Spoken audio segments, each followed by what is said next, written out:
Hello guys, how are you? Hope you are all fine. जी guys, today जो हम discuss करने वाले हैं वो हम फ्यूचर परफेक्ट कंटिन्यूअस टेंस के बारे में पढ़ेंगे। उसका भी हम जो है ना सिंपल सेंटेंस या जिसको आप असर्टिव सेंटेंस भी कहते हैं, जिसको आप अफर्मेटिव सेंटेंस भी कहते हैं, उसको जो है ना हम एक्सप्लेन करेंगे और एग्जांपल भी साथ ही साथ बनाएंगे। और जैसे कि सबसे पहले देखेंगे फ्यूचर परफेक्ट कंटिन्यूअस टेंस है क्या। तो मुस्तकबिल में कोई काम किसी खास वक्त तक मुसलसल हो रहा होगा। मुस्तकबिल में कोई कोई काम किसी खास वक्त तक मुसलसल हो रहा होगा। मुसलसल जो है ना कंटिन्यूअस लफ्ज जो है ना, ये बता रहा है कि मुसलसल हो रहा होगा। क्या बता रहा है? किसी खास वक्त तक मुसलसल हो रहा है। किसी खास वक्त तक मीन्स उसकी जो है ना परफेक्ट टेंस ये बता रहा है कि खास वक्त तक, किसी खास वक्त तक मुसलसल हो रहा होगा। कंटिन्यूअस मीन्स मुसलसल, कंटिन्यूअस मीन्स कंटिन्यूअसली, या जो है ना मुसलसल जो बोलते हैं हम उसको। तो मुसलसल हो रहा होगा। हम इस एग्जांपल के साथ समझेंगे तो हमें ज्यादा समझ में आएगा। तो सबसे पहले तो हम इसका जो कौन सा सेंटेंस बनाने वाले हैं, सिंपल सेंटेंस, या जिसको आप असर्टिव सेंटेंस भी कहते हैं, जिसको आप क्या कहते हैं, असर्टिव सेंटेंस भी कहते हैं। ओके, हम इसकी स्ट्रक्चर देखें कि इसके सेंटेंस हम इंग्लिश में बनाए कैसे, कैसे बना सकते हैं, इजीली कैसे बना सकते हैं।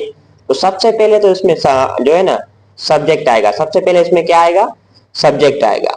उसके बाद जो है उसमें जो है ना विल हैव बीन आएगा। उसमें जो है ना उसके बाद क्या आएगा? विल हैव बीन आएगा। ये इसकी जो है ना स्ट्रक्चर है। ओके, विल हैव बीन इसका जो है ना, इसे समझो कि हेल्पिंग वर्ब है। Perfect continuous tense, future perfect continuous tense का विल हैव बीन क्या है? जैसे कि हेल्पिंग वर्ब है, ये हेल्पिंग वर्ब इसमें लगेगी। उसके बाद जो है वर्ब की फोर्थ फॉर्म, या जिसको आप आईएनजी फॉर्म भी बोलते हैं, जिसके लास्ट में आप आई एन और जी देखें, आईएनजी। जिसके वर्ब मेन वर्ब होगा ना, मेन वर्ब के लास्ट में आप आईएनजी देखें तो आप ये समझ जाएं कि ये वर्ब की कौन सी फॉर्म है? फोर्थ फॉर्म है, जिसको हम फोर्थ फॉर्म भी कहते हैं। आप देख सकते हैं स्टडिंग या फिर प्लेइंग आईएनजी लास्ट में है ना, वो जो है ना वर्ब की फोर्थ फॉर्म है। ओके, वर्ब की फोर्थ फॉर्म के बाद क्या आएगा? ऑब्जेक्ट आएगा। वर्ब की फोर्थ फॉर्म के बाद क्या आएगा? ऑब्जेक्ट आएगा। और उसके बाद जो है ना टाइम आएगा। टाइम ऑब्जेक्ट है ना ऑप्शनल, ये ऑब्जेक्ट किसी में आएगा तो किसी में नहीं आएगा, बट ये स्ट्रक्चर जो है ना इसकी लाजमी है कि सबसे पहले इसमें सब्जेक्ट आएगा और उसके बाद विल हैव बीन आएगा। विल हैव बीन ये हमें बताएगा कि ये सेंटेंस किस टेंस से जो है ताल्लुकात रखता है, ताल्लुकात है। तो ये फ्यूचर परफेक्ट कंटिन्यूअस टेंस के हम विल हैव बीन जब भी देखेंगे सेंटेंस में तो हम ये समझ जाएंगे कि ये सेंटेंस किस टेंस का है, फ्यूचर परफेक्ट कंटिन्यूअस टेंस का है। हम एग्जाम्पल के साथ समझेंगे तो हमें ज्यादा समझ में आएगा। जैसे कि सबसे पहला हमारा एग्जाम्पल है कि he will have been studying for 3 hours by 9 p.m. By 9 p.m. He will have been studying for 3 hours by 9 p.m. वो जो है ना स्टडी कर रहा होगा 9 p.m. तक, 3 hours से 3 घंटे से वो स्टडी कर रहा होगा 9 p.m. तक। 3 hours से जो है ना फार हमने यहाँ पे क्यों लगाया, सिंस क्यों नहीं लगाया, उसमें जो है ना फार और सिंस का भी यूज होगा। तो आपको ये भी समझ में जो है ना समझना लाजमी है कि फार और सिंस कैसे यूज करें। फार हम ड्यूरेशन के लिए यूज करते हैं, जब भी हम टाइम का ड्यूरेशन बताएं, स्टार्टिंग पॉइंट नहीं हो तो हम जो है ना कब से ये स्टार्ट कर रहे हैं उसमें स्टार्टिंग पॉइंट नहीं होगी, हम सिर्फ ड्यूरेशन बता रहे हैं। 3 hours हमें पता नहीं है कि 3 hours कौन से है, हमें पता नहीं है कि 3 hours से कौन से हैं। अगर कहता कि 3 p.m. 3 a.m. Are it names तो वहां पे हम सिंस लगाते हैं, बट यहाँ पे जो कह रहा है ना 3 hours ड्यूरेशन बता रहा है, 3 hours 3 घंटे से हमें ये पता नहीं है कि 3 घंटे कौन से, तब हम जो है ना फार लगाएंगे, ये ड्यूरेशन बता रहा है। और जो है ना सिंस, सिंस हम कहाँ लगाएंगे? आप देख सकते हैं इसमें सिंस होगा और ये यहाँ पे सिंस है। सिंस हम कहाँ लगाएंगे? जब हमें स्टार्टिंग पॉइंट मिले, जो है ना स्टार्टिंग पॉइंट हम जब देखेंगे ना तो कोई काम कब से शुरू हुआ, स्टार्टिंग पॉइंट जो है हम देखेंगे तब हम सिंस लगाएंगे। आगे हम एग्जांपल ये भी एक्सप्लेन करेंगे। सबसे पहले ये देखेंगे he will have been studying for 3 hours by 9 p.m. 9 p.m. By 9 p.m. Means 9 p.m. तक, 9 बजे तक जो है ना वो 3 घंटे से पढ़ रहा होगा ना, 9 9 p.m. तक वो 3 घंटे से पढ़ रहा होगा 9 PM तक। सबसे पहले देखेंगे आप स्ट्रक्चर में देख सकते हैं क्या आ रहा है, सब्जेक्ट आ रहा है, तो ये यहाँ पे क्या है, सब्जेक्ट है। उसके बाद है ना विल हैव बीन है, तो हमें यहाँ पे विल हैव बीन लगाना है। और उसके बाद वर्ब की फोर्थ फॉर्म है, तो हम स्टडी को हम स्टडिंग लिखे, लास्ट में हम देख सकते हैं आईएनजी आया हुआ है। तो आईएनजी ये बता रहा है कि ये कौन सी फॉर्म है वर्ब की, फोर्थ फॉर्म, या जिसको आप आईएनजी फॉर्म भी कहते हैं। ओके, उसके बाद जो है ना फॉर 3 hours बाय 9 PM, ये यहाँ पे क्या है, ये टाइम बता रहा है। अब मैंने कहा कि ऑब्जेक्ट या टाइम ये जो ऑप्शनल है, टाइम आएगा बट ऑब्जेक्ट यहाँ पे ऑप्शनल ये आएगा, कभी नहीं आएगा। ओके, तो इसमें जो ना ऑब्जेक्ट नहीं है, इसलिए फॉर 3 hours बाय 9 PM ये टाइम बताया गया है कि 3 घंटे से 9 बजे 3 घंटे से 9 बजे तक वो पढ़ रहा होगा।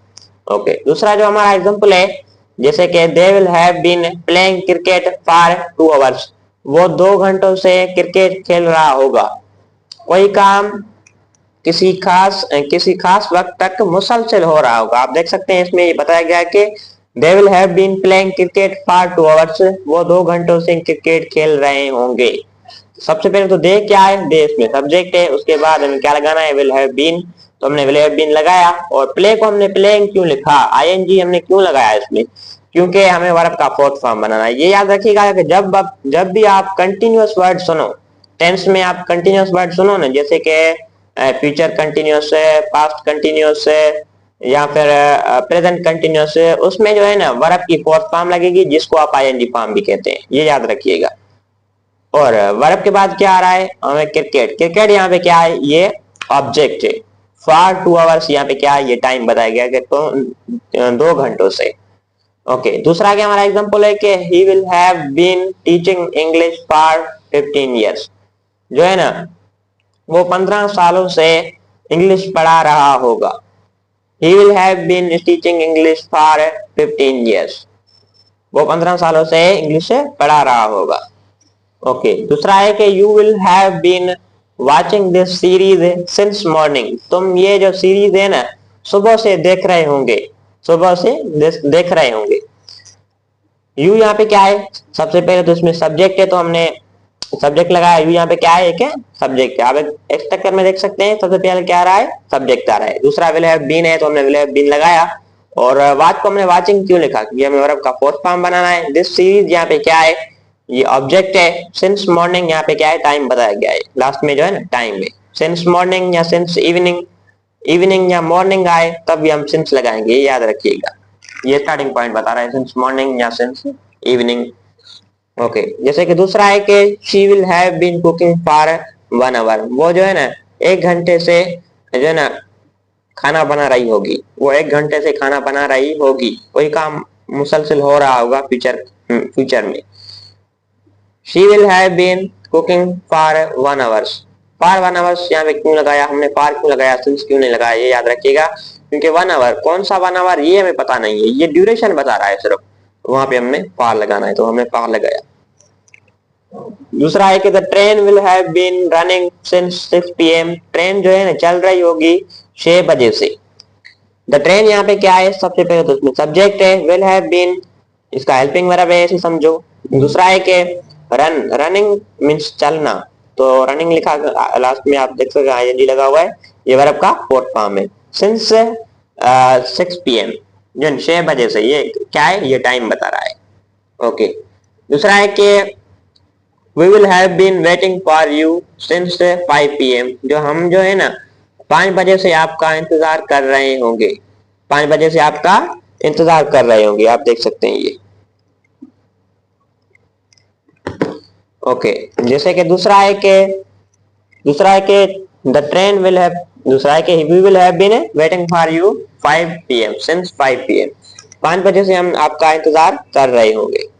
ओके, दूसरा है कि I will have been working here for 5 years, है हम जो है ना 5 सालों से यहाँ पे काम कर रहे होंगे। मैं जो है ना 5 सालों से यहाँ पे काम कर रहा हूँगा। आए यहाँ पे क्या है, सबसे पहले तो उसमें सब्जेक्ट है, उसके बाद जो है ना विल हैव बीन इसमें लगा हुआ है। और वर्क को हमने वर्किंग क्यों लिखा, क्योंकि हमें वर्क का फोर्थ फॉर्म बनाना है। हेयर यहाँ पे क्या है, ऑब्जेक्ट है। फॉर 5 years यहाँ पे क्या है, टाइम बताया गया है। Okay, the team will have been practising for 3 months, जो टीम जो है ना प्रैक्टिस कर रही होगी 3 महीने से। 3 मंथ से। ओके, दूसरा है कि they will have been building the house for 5 month for जो है ना 6 मंथ, जो है ना 6 मंथ से वो जो है ना हाउस बना रहे होंगे। दे यहाँ पे क्या है, इसमें सब्जेक्ट है, और विल हैव बीन यहाँ पे क्या है, इसका हेल्पिंग वर्ब है। बिल्डिंग मीन्स बनाना, बिल्डिंग आईएनजी लगा हुआ है, आप देख सकते हैं लास्ट में जो है ना वर्ब की फोर्थ फॉर्म है, आईएनजी लगा हुआ है, तो क्या हम देखेंगे कि ये क्या है, वर्ब की फोर्थ फॉर्म है। उसके बाद जो है ना द हाउस यहाँ पे क्या है, ऑब्जेक्ट है, और फॉर 6 मंथ यहाँ पे क्या है, टाइम बताया गया है, ड्यूरेशन बताया गया है। ओके, दूसरा लास्ट वाला जो हमारा एग्जांपल है कि he will have been using this phone since 9 PM, वो जो है ना 9 बजे से मोबाइल चला रहा होगा। सिंस 9 PM आप देख सकते हैं, since 9 PM। He will have been using this phone since 9 PM, वो 9 बजे से मोबाइल चला रहा होगा। यहाँ पे क्या है, सबसे पहले इसमें सब्जेक्ट है, और सब्जेक्ट के बारे में क्या लगाना है, विल हैव बीन, तो हमने विल हैव बीन लगाया। यूजिंग दिस फोन, यूजिंग जो है ना, यूज को हमने यूजिंग क्यों लिखा, क्योंकि हमें वर्ब का फोर्थ फॉर्म बनाना है। यूज मींस इस्तेमाल करना। Using this phone, this phone यहाँ पे क्या है, ऑब्जेक्ट है। सिंस 9 PM यहाँ पे क्या बताया गया है, टाइम बताया गया है। लास्ट में क्या बताया गया है, टाइम बताया गया है कि ये सिंस क्यों लगाया हमने, पाँच क्यों नहीं लगाया, क्योंकि ये स्टार्टिंग पॉइंट बता रहा है कि 9 बजे से, 9 PM लिखा हुआ है, 9 बजे से। सिर्फ 9 हावर्स लिखा होता तो वहां पे हम फार लगाते, बट यहाँ पे स्टार्टिंग पॉइंट बता रहा है कि 9 PM, 9 बजे से, तो हमने यहाँ पे इसलिए सिंस लगाया। चलो मिलते हैं किसी और टॉपिक के साथ, तब तक के लिए अपना ख्याल रखिए। Thank you so much.